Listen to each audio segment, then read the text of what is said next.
Good afternoon. Hi, Leon. Thank How you are for you? being here. It's an absolute pleasure. I think it's another interesting journey that is about to start. Let's see how it goes. I am particularly interested in being the person on the other side of the camera that wants to ask some questions. And you've sent me some structure. You've sent me some headings, some different suggestions. Yeah, could be chapter headings. It could be bullet point headings for now. But those are all interesting to me. There's two other reasons why I'm interested in this. The one specific reason is I'm a lover of the mythologist Joseph Campbell. And Joseph Campbell, for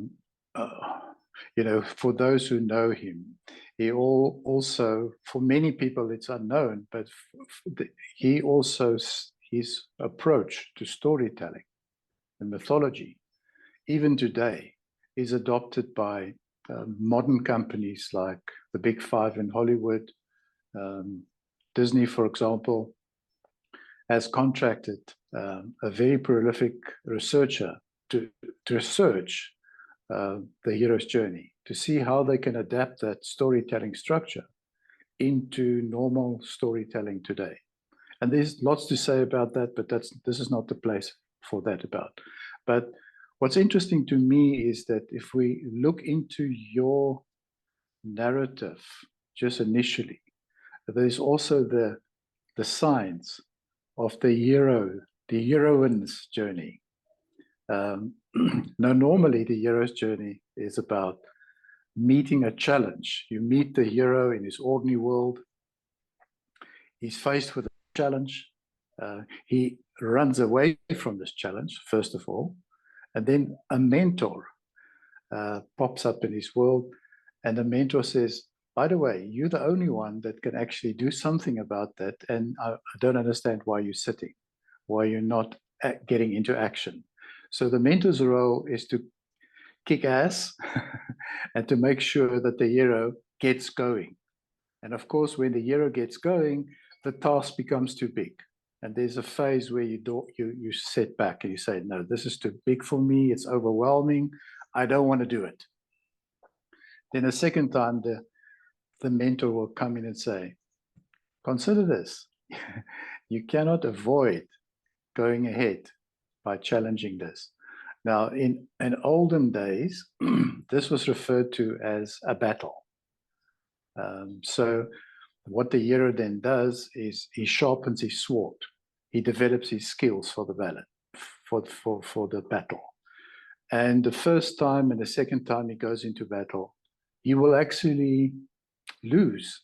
He will have his tail between his legs and come back home wounded and thinking, what the hell am I doing? But the third and the fourth time, now his skills are honed beautifully. He has built confidence. He goes into battle and he wins the battle. He conquers the dragon. Now, later on, Joseph Campbell is very articulate in explaining that all of this that is seemingly in the external world are actually in the inner world. The demon or the dragon is actually your internal dragon. It's your lack of confidence or your lack of insight or lack of wisdom.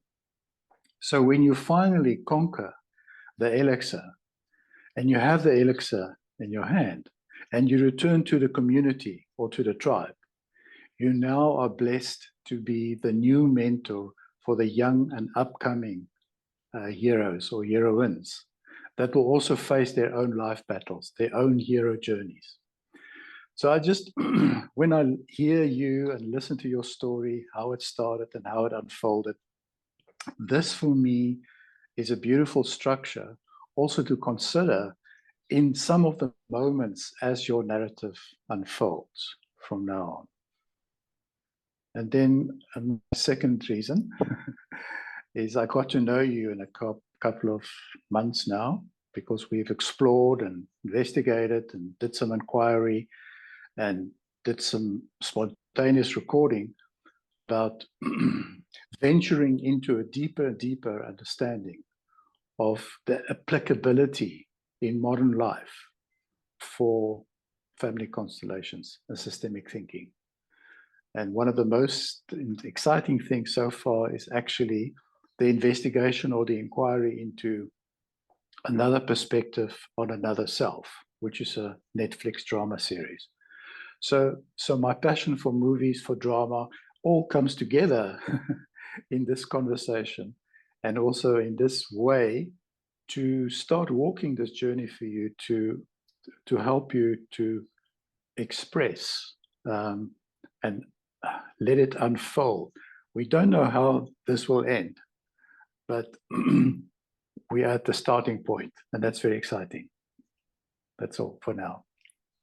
Thank you, Leon, for taking up the baton to doing this with me. Yes, I've been wanting to explore my journey and express my journey, but not for the idea of expressing my journey. That has never been my primary idea. The idea has come to me is that I've had a beautiful journey that unfolded when I started doing family constellations. And I've started to understand my life better. I've been able to, I think, going through a healing process with all the work that I have done with family constellations. And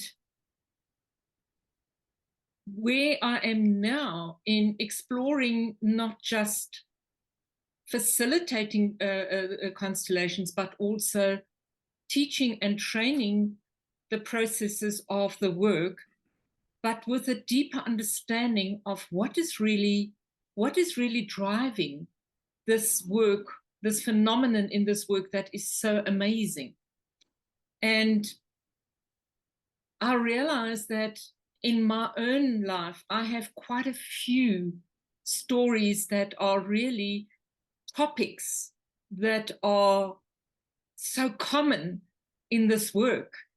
And it is easier for me to talk about the topics as I have explored them for me, rather than tell other people's stories, because there are so many of the topics that I have explored and that I have worked through and have come to a point where I say, I've really reached a good point in my life because of this work.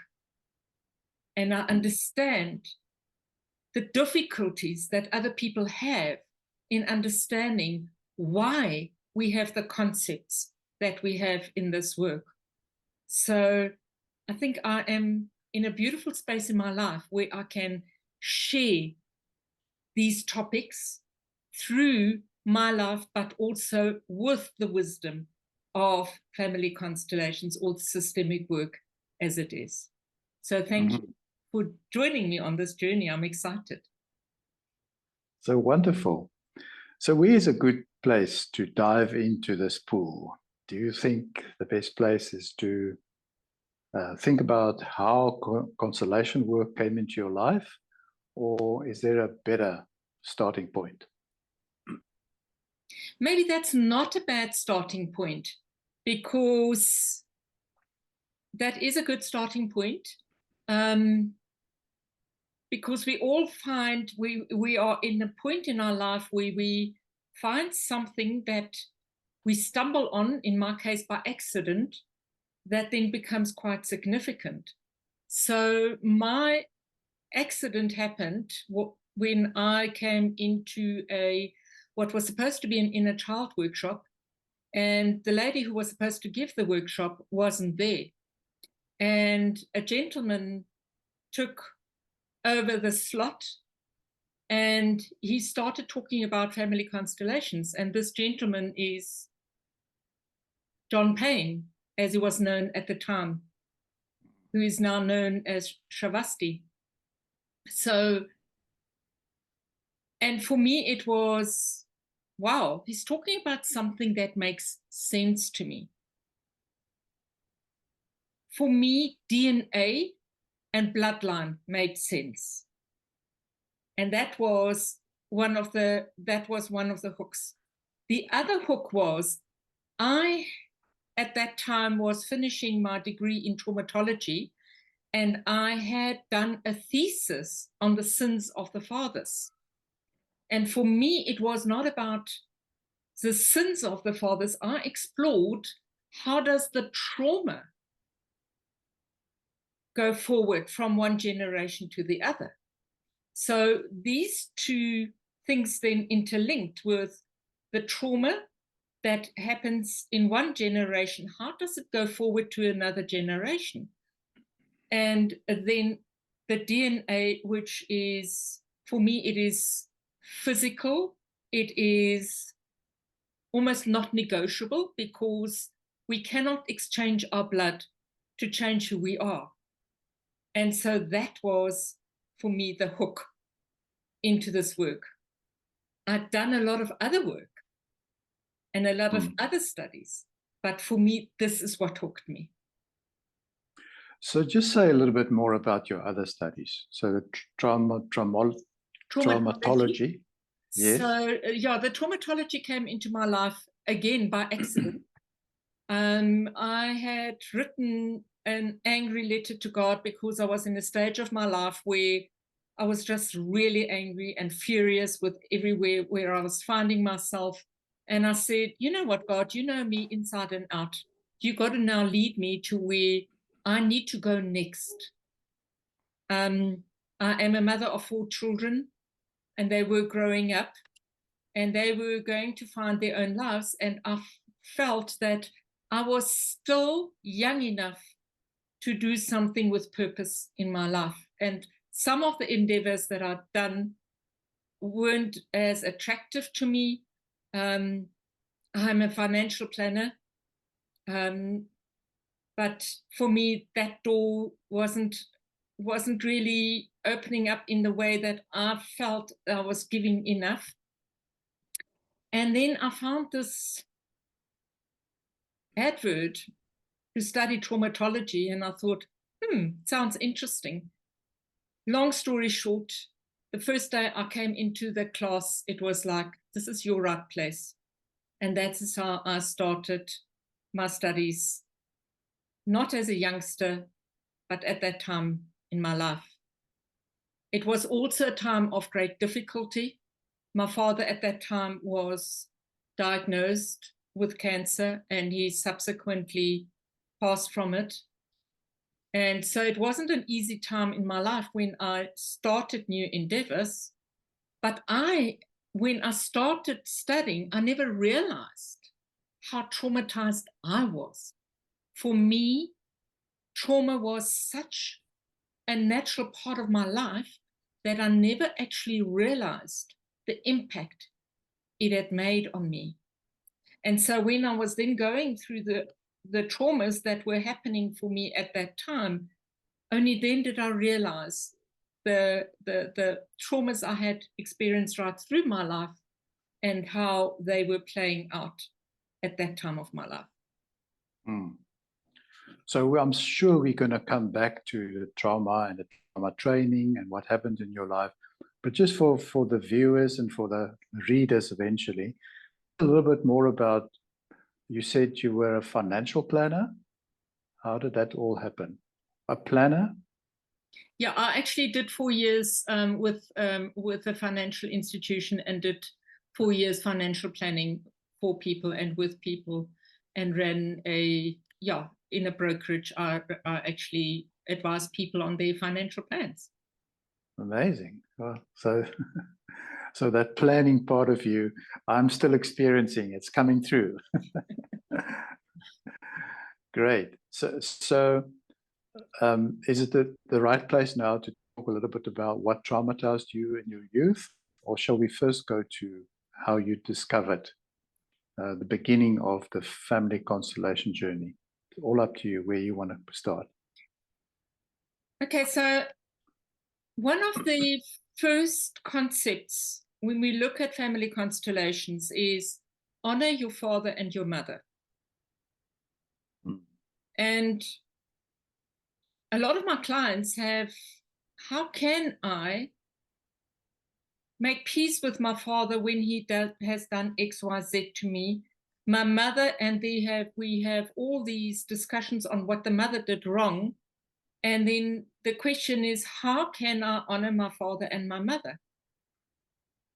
And so this is a concept that is foreign to a lot of people, as it is foreign to me, in terms of you honor your father and your mother.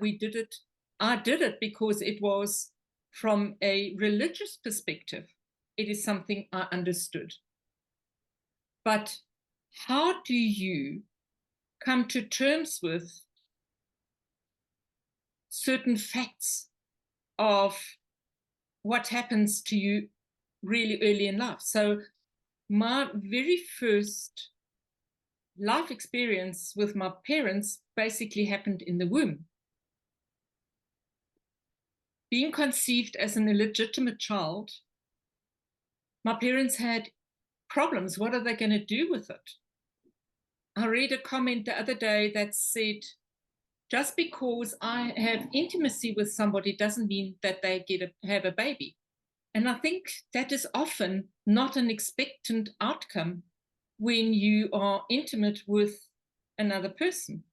However, in this case, that intimacy resulted in a pregnancy, of which I am sitting here now. But I nearly wouldn't be sitting here now.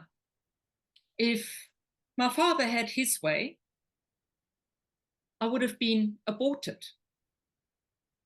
So if we just look at it from the trauma that happens in the womb, I don't believe people are aware of the consciousness that a child already has in the womb. But just imagine the mother that now carries the child is also conflicted because it wasn't part of her planning either. And so she has the conflict of, where do I go with it? Do I follow through on an abortion? Or what is my way forward? So that emotional turmoil of the mother, as we now know through research, automatically is part of the child's basic structure coming into life. It's the child's first traumatic experience, as it is. So although the child is not conscious about what people are saying and doing, there is a certain, shall we call it, the resonance or disturbance in its field of awareness in the womb. Is that more or less what you're referring to? That is what I'm referring to. And in fact, I do quite a lot of different constellations. And I set up constellations in one of my training groups where we looked at what happens before conception. Where are the parents emotionally before conception? And how does the child react to the emotional disturbance or agreement before conception? So even at conception, the child consciousness is completely aware of both parents' emotional well-being. And it's a concept that not many of us actually take into account. Because maybe the child is very sensitized to vibrational sequencing, or so vibrational language, call it that way. He doesn't hear any other language, but vibrationally, the sensing of vibrations is very attuned to what's happening in the mother. Number one, that, and then we've also learned that for the first 9 months, the child is completely dependent on the mother. So all the mother's emotions are part of the child's emotions. The child does not have its own ego. So the child is whatever the mother experiences, the child experiences. And so whatever disturbance there is between the parents becomes the child's disturbance as well. But in the constellations that we did, we actually saw that the child, even though it is linked to all the mother's emotional well-being, the child also has its own consciousness in terms of now the child is not just of the mother's family system, the child also already from conception carries everything from the father's family system. It's quite mind-boggling to actually just conceptualize that.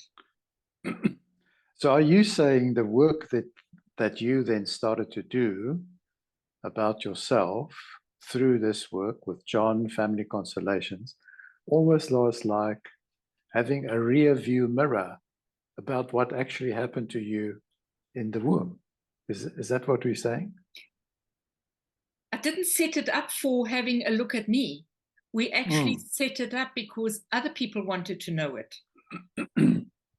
And so we looked at where did their traumas start.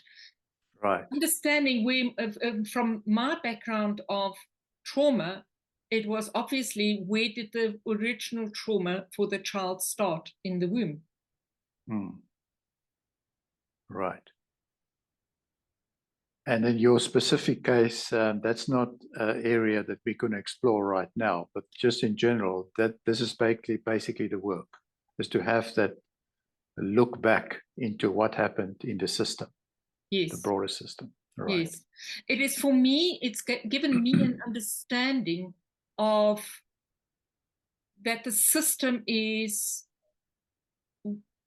from conception, we are part of both systems. So we are consciously, subconsciously, superconsciously connected to both systems. So we can't change that.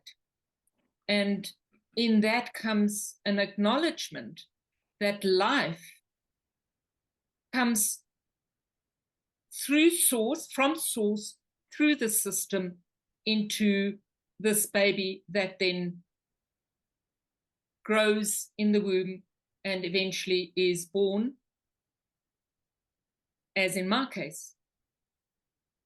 But there was a struggle, because if we look at the father's struggle, the father is in a different place of his life. He has different goals and dreams.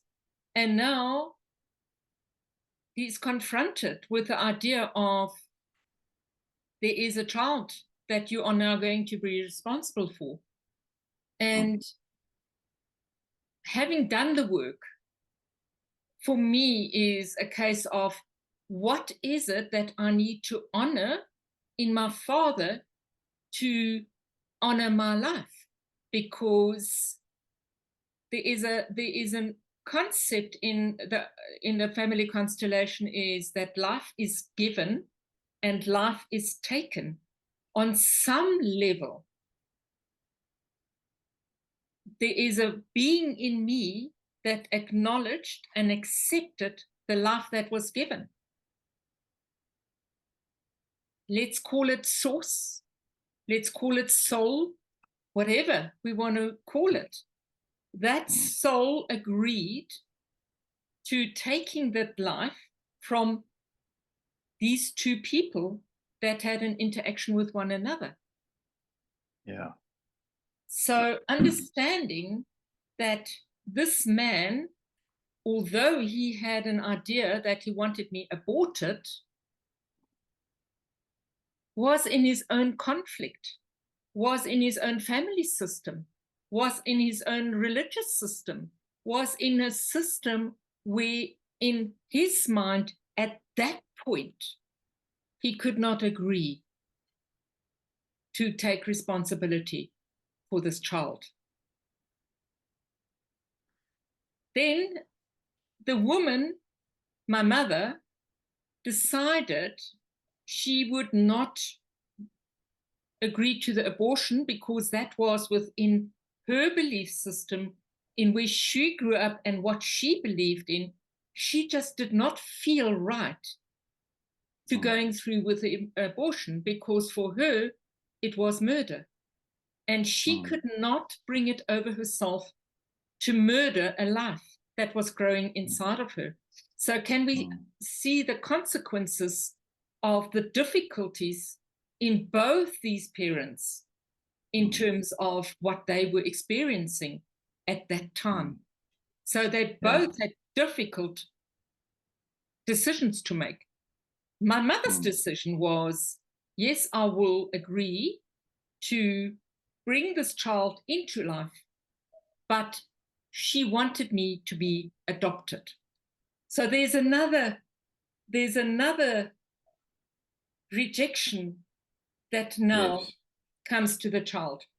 So in the womb, the child has abandonment, rejection, not being wanted, and not actually what's the purpose of coming into this life. So this is a big life that you've chosen, with all those themes of rejection and abandonment that's woven through that. And was that the core of your trauma, or were there other traumatic experiences also? I would say this is the first trauma from in this particular body. Yeah. So what do we understand about trauma? Trauma in the body makes it creates markers. The body doesn't forget. The body wants to survive, so the body doesn't forget the trauma. So when I started studying trauma, I was actually not aware that that was my first trauma. So I was actually, right throughout my life, I was not aware of any trauma in that sense. But I want to get back to the concept that I started with. Honoring your father and your mother. And no matter what happened between them, no matter what their difficulties were, no matter where they found themselves, the basic concept that we bring forth in this work is life is given and life is taken, no matter how that life came into being. And so the only way for me to actually honor my life and not see my life as not wanted, wasted, no purpose, that there is somewhere there is an agreement that I have taken life. And therefore, my parents are the two people that have come together that brought me into this life. So if I cannot honor my parents, how can I honor my life? And in fact, that was, I think, one of the key healings that I had to do at the time when I worked with constellations, is actually finding honor for my parents, finding honor and joy in my life. So that's just one of the many aspects of this work. Yes. Yeah. But in general, it seems like in order for you to become a specialist with trauma work, and then eventually family constellations, it's almost like you have set yourself up for the PhD in this work, because you've chosen the best parents, the best scenario, the best track of schooling or education to start embodying a deep understanding of this work personally. So it's not something you do with others, it's something that you have lived through yourself. I am grateful to having the perfect parents that gave me this wisdom that I can share today. Yeah, wonderful. So where to next? Now you have worked for a while, you've lived through this body, you've experienced certain phenomenology, experiences of your body. You experience what Edgar Tolle speaks about, the pain body from time to time, and maybe you want to reflect on that as well. But as this all happened, you now discover, with the learning behind you of traumatology, you also now discover John with his incredible way to articulate what family constellation is all about. And at this point, you decide to go for the training. Again, it was about a year after that first introduction that a big life event happened. My mother was murdered. And so we have another interesting family constellation happening. So my mother was murdered, and at that time, my husband decided that he would work out of the country. And it was a time where obviously I needed to do more to find out where to next, because my life had come into an absolute drastic change. And for me, it was almost like, this is now the time for you to train for this work. But that was dramatic. So mom was murdered. Was that back in Joburg, or was it? No, she was living in Namibia at the time, and it came just a year after my father passed. So there was a lot of that. From a family constellation point of view, it is quite interesting, because my grandmother was murdered when I was 4 years old. So for me, there is, what's all this in my family system? Unbelievable. Yeah. So these are big concepts in family constellations. Where do we start? Why is there this repetition? And where does it start? So yes, at the time that my mother passed, my husband was not around. I took the time to actually do a 2-year training with John. And obviously by that time, I was so much into the work that I felt that this was a good way forward with my own life. Right. And then some other training followed as well, which you and I then became part of, I believe. The South African Systemic Constellations training. Yes. Anything that stands out for you as a highlight that you want to reflect on during the time of training? I think there is so much in terms of, we had different trainers with different aspects, and I'm really grateful to have done the training with the facilitators that came out from Germany and brought different perspectives into the training. It does make me a little bit of a maverick in this work, in terms of understanding that there is so much in this work. So although we started with family constellations, it then involved in doing systemic work, working with organizations, working with businesses, and then also working with illnesses. And so for me, it was, what is there that we can't put into the field with the constellations? And for me, it actually changed my concept of what is consciousness. So at that time, when I started this work, it was all about maybe a spiritual journey. But for me, I did not want to have a spiritual journey as another religion. For me, it was, I couldn't have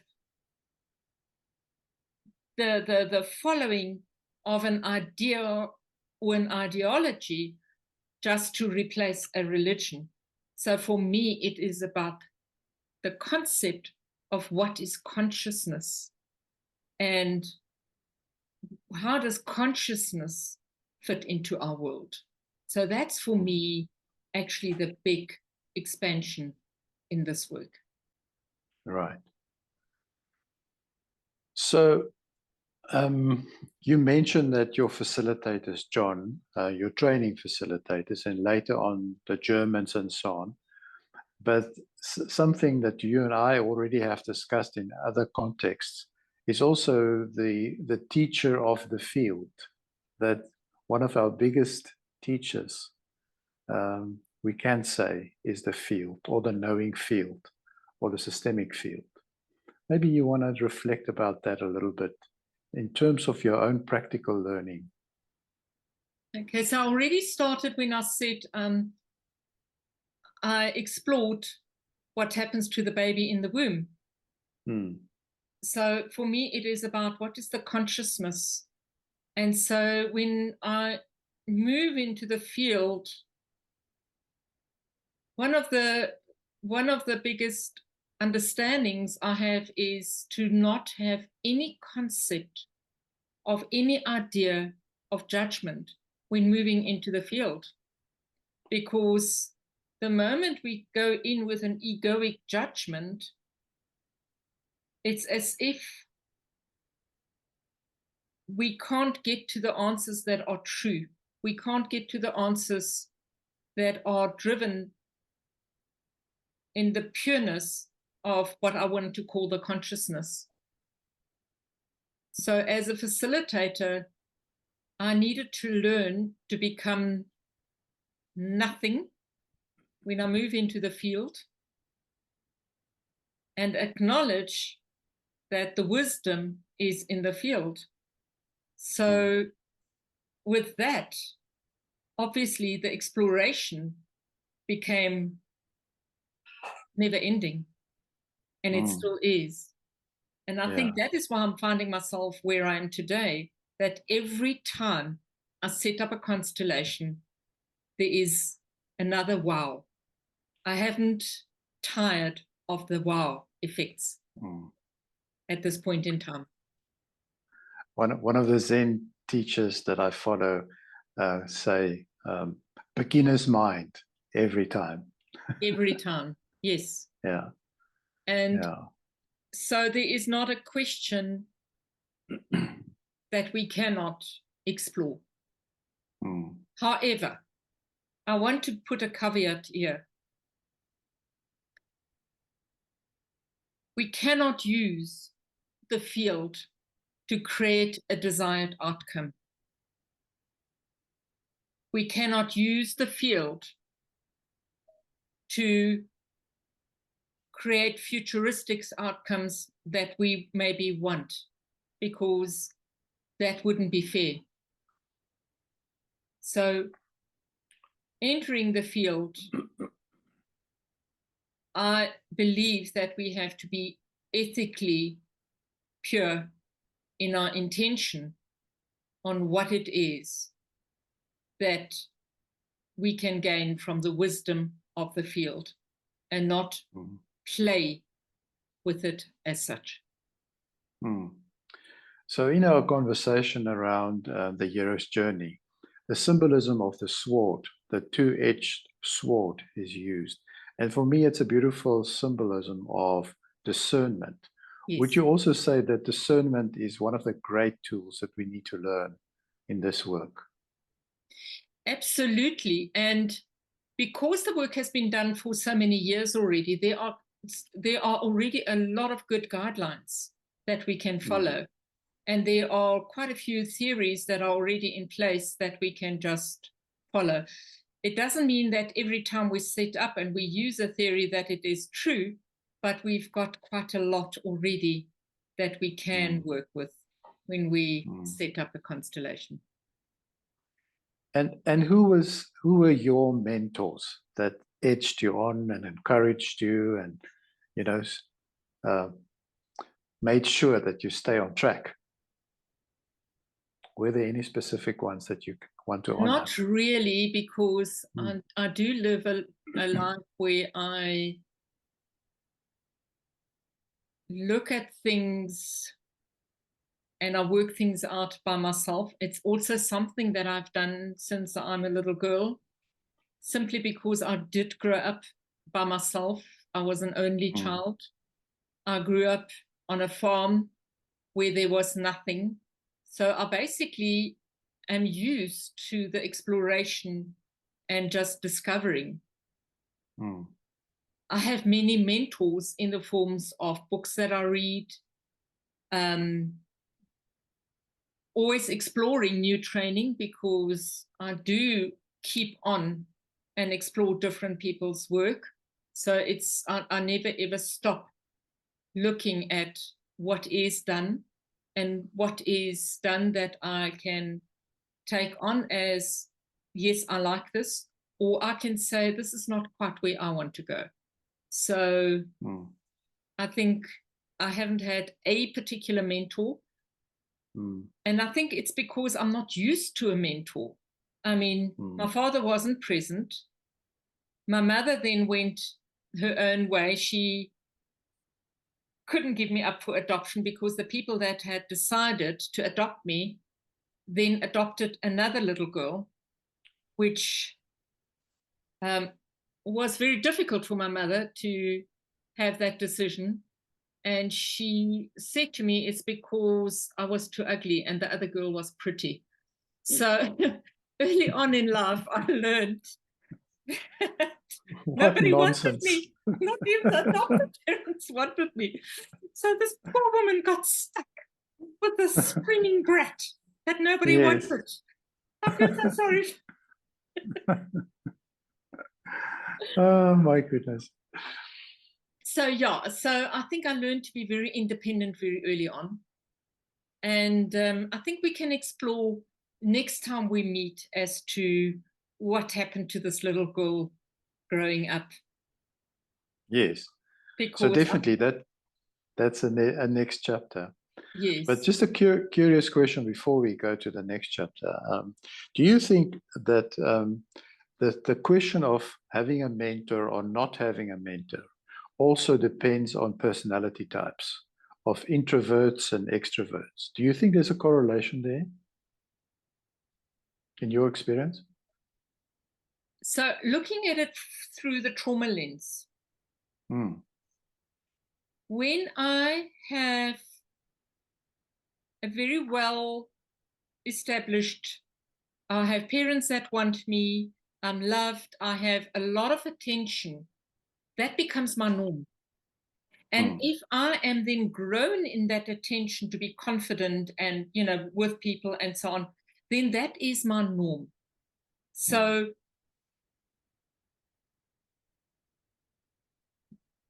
although we all have trauma in our life somewhere along the life, it depends on those very first stepping stones, how well they are laid down in life.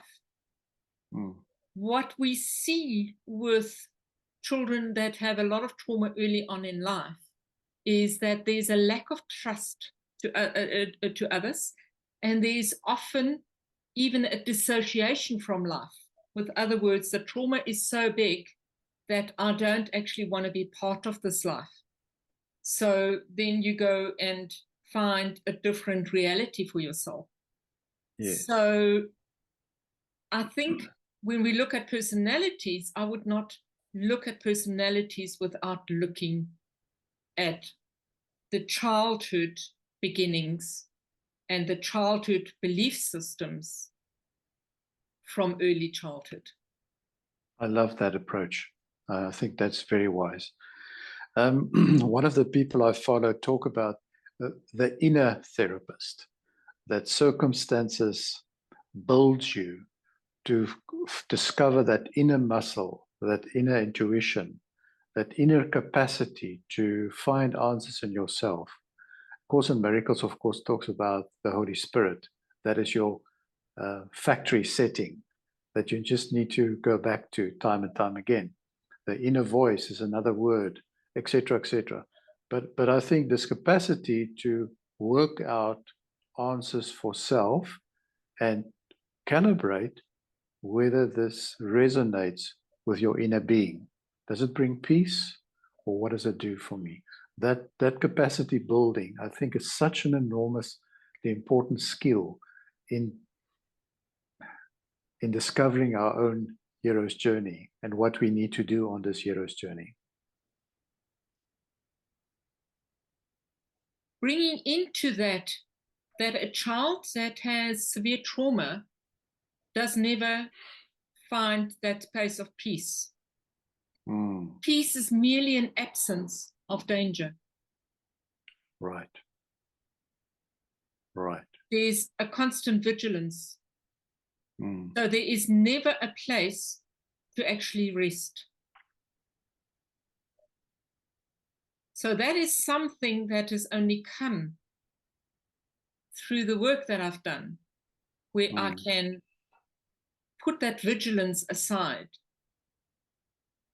and actually enjoy a moment of silence, because trauma creates a constant point of where's the next danger coming from.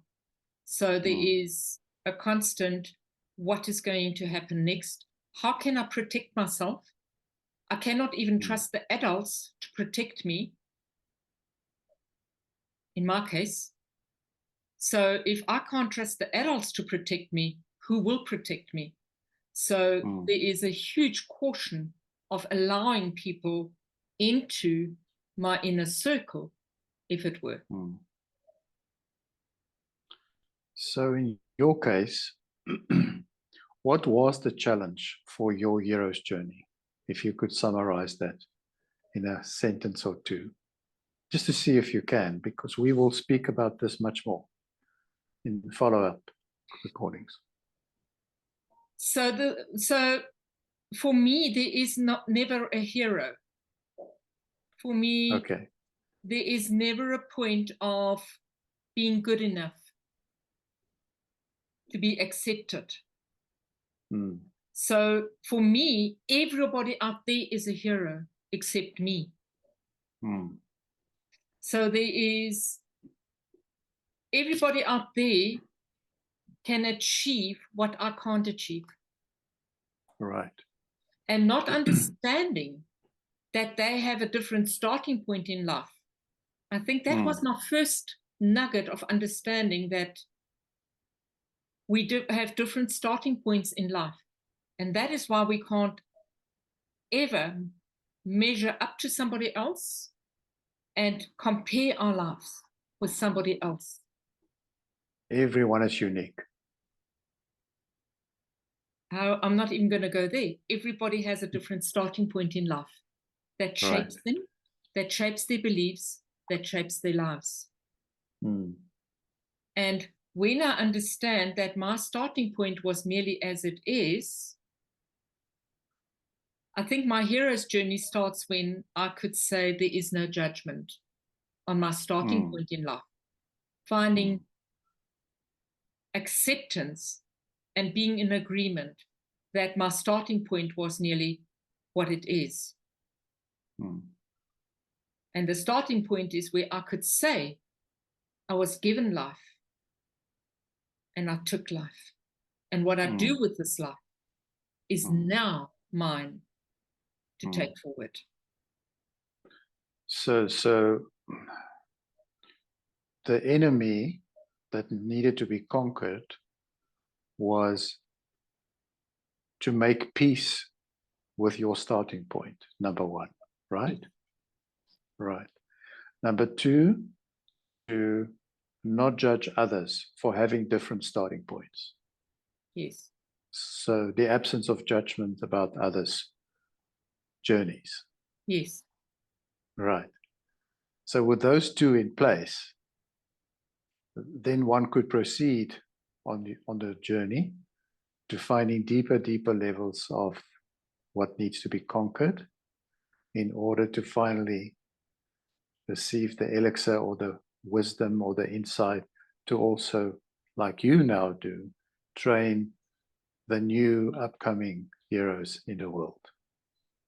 So the first step that had to be conquered for me was to not judge my parents for the choices they made. Because if you look at it from a religious point of view, and I grew up in a religious point of view, there's a lot of judgment. There is the judgment of the illicit affair. There is the judgment of the thought of the abortion, which is a thought of murder. There is the judgment of the mother not wanting her child. So there's, in me, as the child, there was a lot of judgment. And I will talk more about that judgment. It's not only the judgment that I learned from the religious point of view, but also the judgment of the environment. Yes, the larger context. And maybe that is where we're going to find our starting point the next time we talk. Yes. Thank you.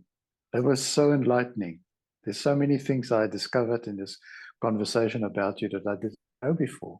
Thank you for sharing it. Thank you for listening.